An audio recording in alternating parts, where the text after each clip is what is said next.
이 시간 함께 나눌 말씀은 마가복음 12장 41절에서 44절까지 말씀입니다.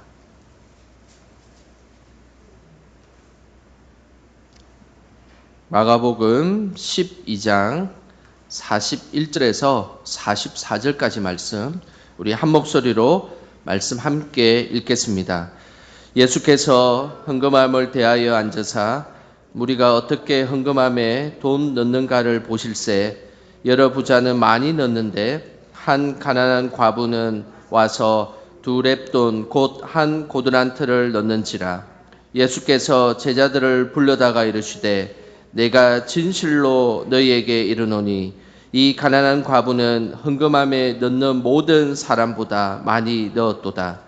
그들은 다 풍족한 중에서 넣었거니와 이 과부는 그 가난한 중에서 자기의 모든 소유 곧 생활비 전부를 넣었느니라 하시니라. 아멘. 오늘은 맥주 감사 주일입니다. 이스라엘 백성들은 수확의 첫 열매를 하나님께 드리고 그 열매를 주신 하나님께 감사하는 마음으로 하나님께 감사의 예물을 드리고 감사절을 지냈습니다.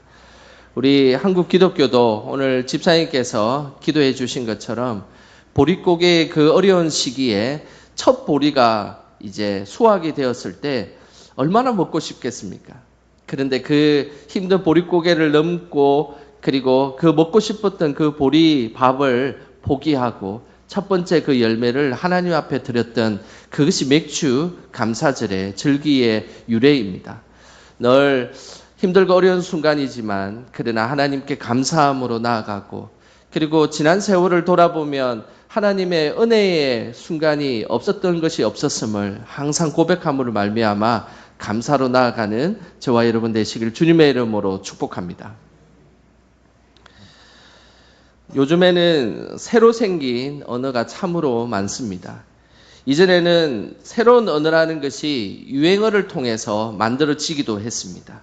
그런데 지금은 카톡과 같이 SNS를 통해서 신조어가 많이 생겼습니다. 그 중에서 유명한 신조어 하나가 있습니다. 그 신조어가 돈줄이라는 신조어입니다. 혹시 한번 들어보셨습니까? 돈줄. 이 돈줄이라는 이 말은 돈으로 혼줄을 내다라는 의미가 합성어가 되어서 생긴 용어가 돈줄이라는 용어입니다. 그런데 이제 혼을 낸다는 말은 좀 부정적인 의미지 않습니까? 그런데 이 의미는 부정적으로 그렇게 쓰여지지 않았습니다. 이 돈줄이란 말은 선행을 한 사람에게 제품을 구매해 돈으로 혼을 내주다라는 의미입니다. 다시 이야기하면 선행을 베푼 사람의 그 물품을 구매해서 그 사람에게 돈으로 감사를 표현하다. 이것을 요즘에는 돈줄이다. 돈으로 혼을 내준다. 혼줄을 내준다라는 표현으로 돈줄이라는 용어를 사용합니다. 이 돈줄이라는 말은 작년 3월에 있었던 일 때문에 더 많이 사용하게 되었습니다. 작년 3월에 홍대 근처 치킨집에서 2명의 형제가 찾아왔습니다. 동생이 치킨을 먹고 싶다고 소리를 치고 형은 주먹을 꽉 쥐고 그곳에 서 있었습니다. 형은 고등학생이었고 동생은 7살이었습니다. 이 두 형제는 부모가 없고 그리고 할머니하고만 살고 있었습니다. 고등학생 형이 아르바이트를 해서 지내고 있었고 그날 철없는 동생이 치킨을 먹고 싶다고 치킨집에서 소리를 지른 것이었습니다. 그런데 그 형의 주머니에 있었던 돈은 5,000원밖에 없었습니다. 치킨집 사장에게 5,000원을 보여주며 치킨을 5,000원치만 줄 수 있겠냐라고 형이 요청한 것이었습니다. 그 상황을 알아차린 치킨집 사장은 이 형에게 공짜로 치킨을 주고 이 형제에게 치킨을 먹을 수 있도록 그냥 무료로 치킨을 주었습니다. 그 후 동생은 형 몰래 치킨집에 가서 공짜로 여러 번 치킨을 얻어 먹게 되었습니다. 나중에 이 사실을 안 형은 치킨집 사장에게 감사의 편지를 쓰게 되었습니다. 그리고 그 편지를 치킨집 사장이 인터넷에 올리게 되고 그 후에 많은 사람들이 이 사연을 알게 되었습니다. 이 사연을 본 사람들이 감동을 받아서 일부러 이 치킨집에 가서 치킨을 주문하기도 하고 배달을 일부러 시키기도 했습니다. 심지어 주문을 하고 돈을 낸 뒤에 치킨은 배달해 주지 않아도 된다라고 이야기를 하는 사람들까지 있었습니다. 뿐만 아니라 치킨 가게에 선물과 성금을 놓고 가는 사람들이 많이 생겼습니다. 이 현상을 돈줄이다라는 용어로 사용합니다. 선행을 한 사람의 제품을 구매해 주어서 돈으로 혼을 내준다라는 아주 긍정적인 의미입니다. 사람들은 기업이 많은 돈으로 후원을 하고 자신의 다양한 곳에서 다양한 재능을 기부하는 사람보다 오히려 작고 사소한 일에 감동을 받습니다. 왜 그럴까요? 우리는 왜 이렇게 사소한 것에 감동을 받고 그리고 그곳에서 은혜를 누릴 수 있을까요? 그것은 작고 사소한 일에 우리의 진심이 담겨 있기 때문입니다. 예수님도 큰 일을 하고 많은 일에 관심을 기울이기보다 늘 우리의 신앙에 진심을 담는 작은 일에 예수님은 관심을 기울이셨습니다. 오늘 본문에는 예수님이 특별히 어떤 곳에 관심을 가지고 있는지를 우리에게 잘 말씀해 주고 있는데 우리 같이 41절 말씀 읽어 보겠습니다. 예수께서 헌금함을 대하여 앉으사 무리가 어떻게 헌금함에 돈 넣는가를 보실세 여러 부자는 많이 넣는데. 예수님은 헌금함 앞에 앉으셨습니다. 그리고 헌금함 앞에 앉으셔서 예수님은 작심을 하고 헌금을 도대체 어떻게 하고 있는지를 유심히 보셨습니다. 그래서 41절에 무리가 어떻게 헌금함에 돈을 넣는가를 보실세라고 말씀하고 있는 것입니다. 여기서 보실세라는 이 말은 에이덴이라는 단어를 쓰는데 이것은 사물을 뚫어지게 쳐다보다는 것입니다. 헌금함 앞에서 도대체 성도들이 어떻게 헌금을 하고 있는지를 예수님이 뚫어지게 그것을 목적을 가지고 관찰하고 계셨다라는 것입니다. 당시의 헌금함은 13개가 놓여져 있었습니다. 예루살렘 성전에 곳곳에 헌금함이 13개가 놓여져 있었고 그 중에 9개는 보통 5대 제사에 관련된 희생 제물을 바치는 헌금이나 성전세에 관련된 헌금함이 그곳에 9개가 놓여 있고 나머지 4개는 기타 헌금을 수리하고 장식하고 기부하고 이런 헌금이 4곳에 헌금함이 만들어져 있었습니다. 이 중에서 예수님이 관심을 가지고 쳐다보신 것은 기부금을 모으는 헌금함이었습니다. 사람들이 어떤 방식으로 헌금을 하는지 알아보시기 위해 헌금함을 집중해서 보신 것입니다. 먼저 예수님께서 보신 것은 41절 금방 읽은 후반부에 보시면 여러 부자가 헌금하는 모습을 보았습니다. 여기에서 이 부자는 누구를 의미할까요? 당시의 부자는 사내들인 공의의 사람들이 대부분 부자였습니다. 대제사장들, 바리새인들, 서기관들이 부자였습니다. 뿐만 아니라 로마의 빌어붙어서 세금을 착취하는 세리들, 이런 무리들이 대부분 부자들이었습니다. 그런데 오늘 마가복음 12장 41절에 등장하는 부자는 누구일까요? 오늘 이 부자는 정확하게 나와 있지는 않지만 41절 이전 바로 직전의 말씀을 보면 이 부자는 서기관들이라는 것을 암시하고 있습니다. 그래서 오늘 본문 바로 직전의 말씀을 보면 알 수 있습니다. 그 본문의 바로 직전에 등장하는 인물이 서기관입니다. 오늘 서기관에 대해서 오늘 38절, 39절에 이렇게 말씀하고 있습니다. 우리 같이 한번 읽어보겠습니다. 예수께서 가르치실 때에 이르시되 긴 옷을 입고 다니는 것과 시장에서 문안 받는 것과 회당의 높은 자리와 잔치의 윗자리를 원하는 서기관들을 삼가라. 당시의 서기관들은 율법을 가르치고 율법으로 판결하는 사람들이었습니다. 항상 이렇게 긴 옷을 입고 길거리를 다녔습니다. 뿐만 아니라 시장에서 사람들이 인사를 하면 그 인사 받는 것을 즐긴 사람들이었습니다. 그리고 회당에 가면 당연히 자신은 자연스럽게 회당의 가장 높은 상석에 그 서기관은 앉았습니다. 그리고 사람들이 잔치를 베풀었을 때 잔치에 가면 당연하게 그 잔치의 상석에 앉는 것이 당연한 것으로 여겼던 사람들, 그 사람들이 서기관들이었습니다. 그런데 문제는 예수님의 눈에는 부자 서기관이 좋게 보이지 않았습니다. 이들은 외식하는 자요, 그리고 겉으로는 화려하지만 속으로는 죄악과 교만이 가득 찼던 사람들이 바로 이 서기관임을 말씀하고 있습니다. 그래서 40절에 이렇게 말씀하고 있습니다. 우리 40절 같이 함께 읽겠습니다. 그들은 과부의 가산을 삼키며 외식으로 길게 기도하는 자니 그 받는 판결이 더욱 중하리라 하시니라. 서기관들은 겉으로 화려했습니다. 긴 옷을 입고 그리고 상석에 앉았으니 멀찌감치 하석에 앉은 사람들이 서기관을 볼 때면 너무나 멋진 모습으로 보이지 않겠습니까? 그러나 이들은 실상은 과부의 재산을 빼앗는 사람들이었습니다. 그리고 기도를 짧게 해도 되는데 일부러 길게 하는 사람이었습니다.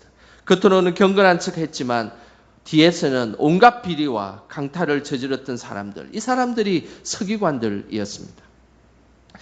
오늘 성경에 왜 서기관들이 길게 기도를 한 줄 아십니까? 당시에 훌륭한 서기관의 기준이 기도를 길게 하는 사람이 당시에 훌륭한 서기관의 기준이었습니다.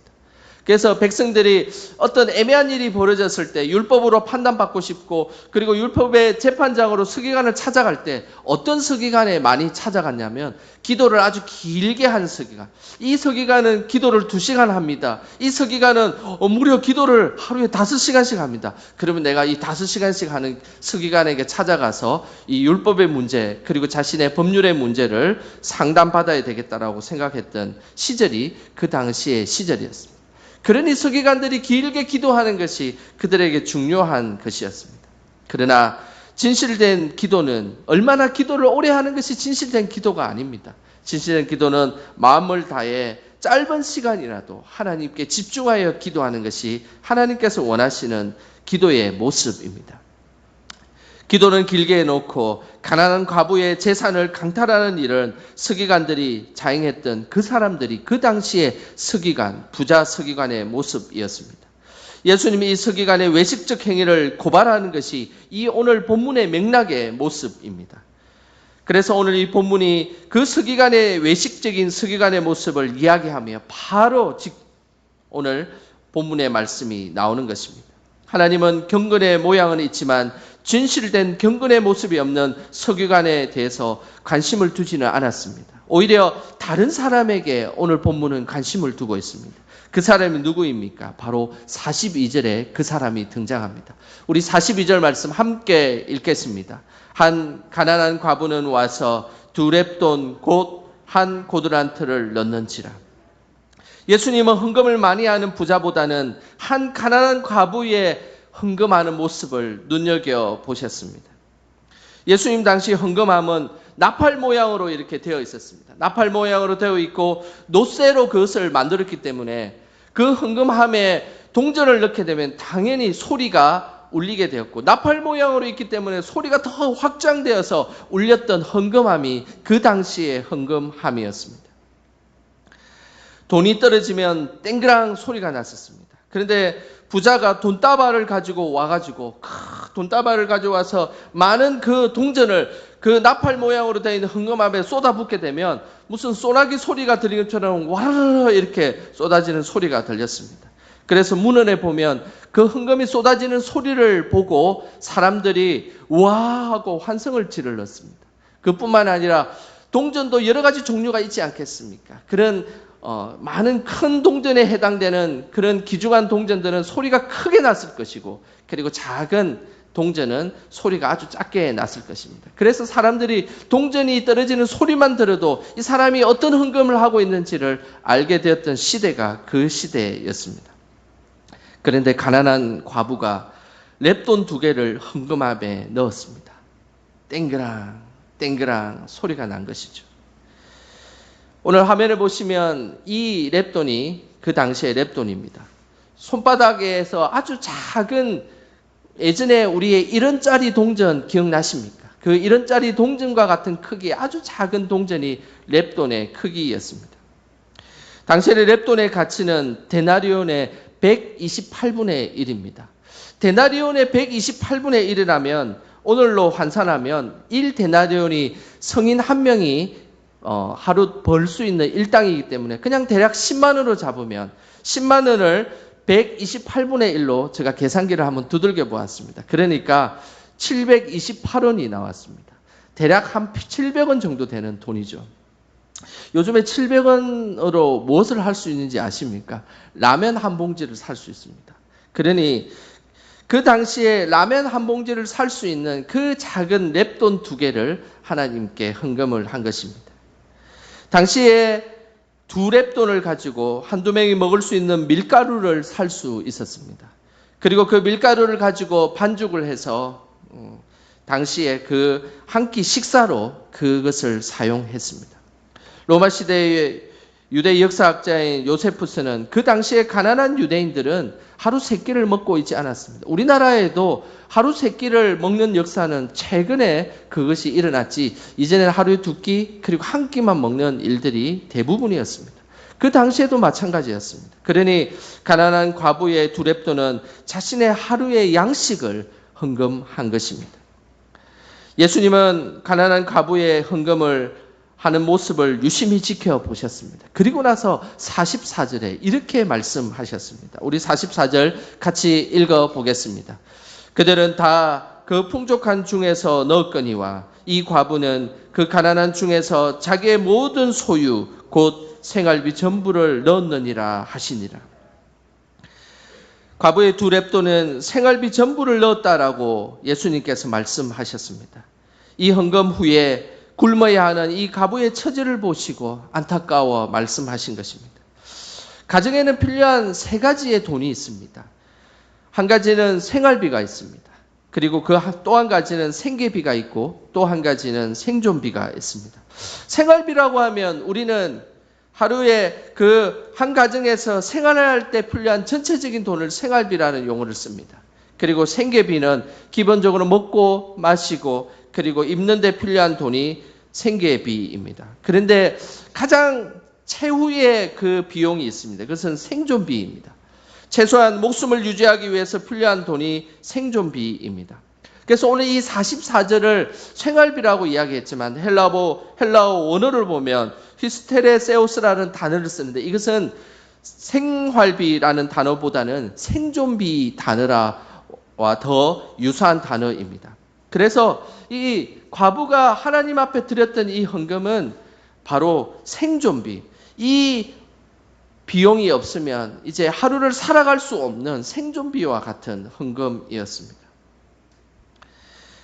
예수님은 생존비와 같은 그 헌금을 드렸던 그 가난한 여인의 헌금을 살펴보고 계셨던 것입니다.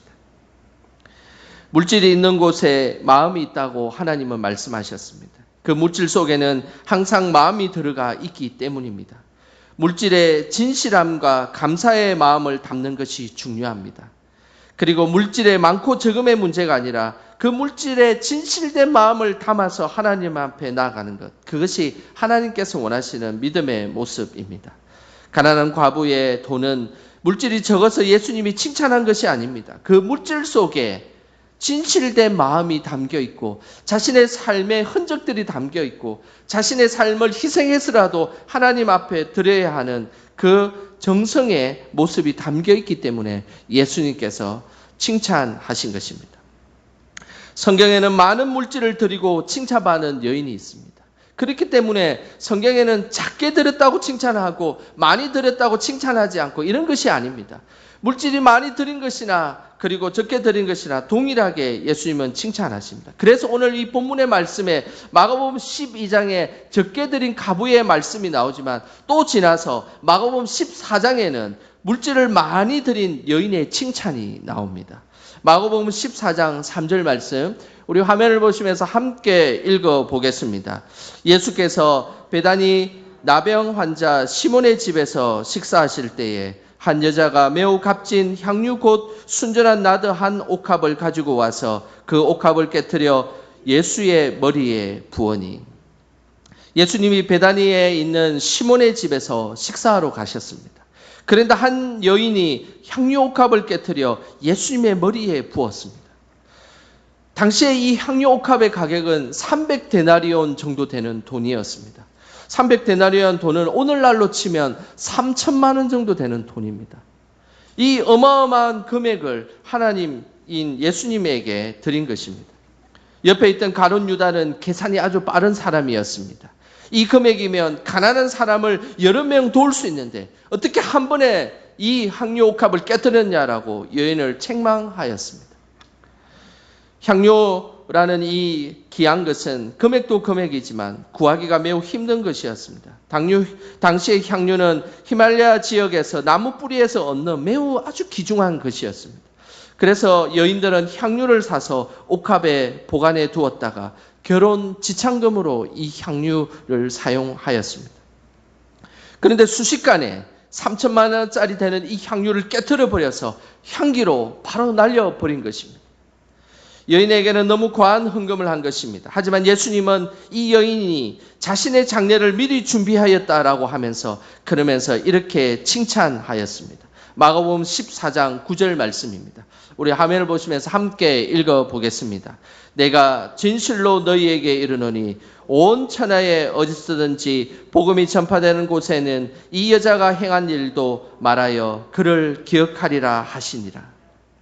이 여인의 헌신과 사랑에 대해서 최고의 칭찬을 하셨습니다. 그러면서 복음이 전해지는 곳곳마다 이 여인이 무슨 일을 했고 어떤 헌신의 모습으로 예수님께 나아갔는지를 다 말하고 기억하라라고 말씀하셨습니다. 그래서 이 향료 옥합을 깨뜨린 여인의 그 모습이 마태복음, 마가복음, 누가복음, 요한복음 모든 복음서에 다 등장하는 것입니다. 결국 가난했지만 진실한 마음을 다한 과부와 정성을 다해 비싼 향료를 깨뜨린 여인 모두 그 행위를 보시고 예수님은 칭찬하셨습니다. 물질의 많고 적음의 문제가 아니라 그 물질에 진심을 담고 감사의 마음을 담는 것, 그것이 하나님께서 기뻐 받으시는 감사의 제사이며 그리고 예배인 것입니다. 우리 한국 기독교에 감동적인 헌금의 모습이 있습니다.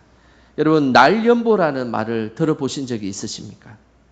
날연보는 하나님께 시간을 바치는 헌금을 날연보다라는 말을 씁니다. 초창기 한국 기독교의 많은 사람들은 헌금을 할 때 돈이나 곡식을 통해서 헌금을 했습니다.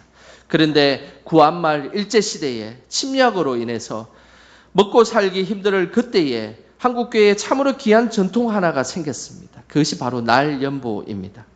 날연보는 하나님께 시간을 바치는 것입니다. 내가 오늘 하루 하나님의 일을 헌신하기로 날연보로 시간을 바치고 그날에는 자신을 위해서 일을 하지 않고 온전히 하나님을 위해서 일을 했습니다. 그때 대부분의 많은 성도들이 그 시간에 날연보하는 시간에 전도하는 일에 힘을 썼습니다. 날연보 관련된 동영상이 준비되었는데 이 시간 잠시 보는 시간 갖도록 하겠습니다.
날련보는 1904년 11월 평북 칠산에서 시작되었습니다. 그리고 철산, 선천, 의주, 그리고 평양, 그리고 철원, 서울까지 그 기이한 일이 확산되기 시작했습니다. 날련보로 인해서 100만인 구령운동이 시작되었습니다. 100만인 구령운동은 당시에 인구가 한 20만 명 정도가 기독교 인구였는데 100만 명을 전도하자라는 아주 기이한 운동이었습니다. 그 운동이 추진력을 갖고 발휘할 수 있었던 것은 그때 그 당시에 성도들이 날련보를 해서 전도를 했기 때문에 가능했습니다. 결국 하나님은 많은 것을 드리는 것이 중요한 것이 아니라 하나님 앞에서 진실된 마음을 드리는 것이 중요하다는 것을 우리에게 알려주는 것이 날련보의 아주 우리 기독교의 좋은 전통입니다. 예수님은 부자와 과부의 헌금 내는 것을 보시고 제자들을 불러서 이렇게 말씀하셨습니다. 43절입니다. 예수께서 제자들을 불러다가 이르시되 내가 진실로 너희에게 이르노니 이 가난한 과부는 헌금함에 넣는 모든 사람보다 많이 넣었도다. 이 가난한 과부는 비록 동전 2개만 넣었지만 헌금함에 넣은 지금까지 모든 사람들보다 가장 많이 넣었다라고 예수님께서 인정하셨습니다. 여기에서 모든 부자는 부자와 그리고 지위가 높은 사람, 그리고 종교 지도자들, 그리고 다른 많은 기타 사람들을 의미합니다. 하지만 하나님 앞에서 진실되게 최선을 다한 이 가난하고 남편이 없는 이름 모를 여인은 어떤 사람보다 많은 헌금을 했다라고 예수님이 말씀하셨습니다. 하나님 앞에 최선을 다하는 헌신은 단지 아는 것만으로 할 수 있는 것이 아닙니다. 그 속에 감사의 마음이 채워지고 그리고 은혜가 채워질 때 가능한 것이었습니다. 초대교회 당시 그리고 우리나라 그 당시에 그들이 날련보를 통해서 비록 가진 것은 없지만 내가 하나님 앞에 시간이라도 바칠 수 있게 하겠다라고 결단한 것은 그들에게 성령의 역사가 있었고 하나님 주신 큰 은혜가 있었기 때문에 가능했다는 사실입니다. 지난 6개월을 돌아보면 그 자리자리마다 하나님께서 우리에게 은혜를 주셨습니다. 또한 그 자리자리마다 하나님께서 함께하지 않으셨으면 우리는 이 자리에서 어떻게 예배를 드릴 수 있었겠습니까? 그 하나님의 사랑과 은혜에 대해서 감사의 마음을 채우시길 바랍니다. 그때에 모든 사람보다 더 많이 넣었다는 그 하나님의 칭찬이 우리의 칭찬이 될 것입니다. 맥주 감사절을 보내는 우리의 마음에 하나님의 은혜와 감사를 채워서 하나님께 칭찬과 인정을 받는 저와 여러분 되시길 주님의 이름으로 축원합니다. 기도하겠습니다. 하나님 아버지, 우리의 심령에 하나님의 은혜와 감사로 채워주셔서 감사드립니다. 늘 감사보다는 불평과 걱정 속에 살아가는 저희들이지만 삶의 자리자리마다 인도해 주셔서 늘 감사의 자리로 나아갈 수 있도록 저의 삶을 하나님 축복하여 주시옵소서. 진실된 행동으로 하나님께 칭찬받았던 가난한 여인처럼 우리의 믿음과 신앙에도 진심을 담게 하시고 늘 하나님이 인정해 주시는 삶으로 나아갈 수 있도록 성령께서 함께하여 주시옵소서. 예수님의 이름으로 기도드립니다. 아멘.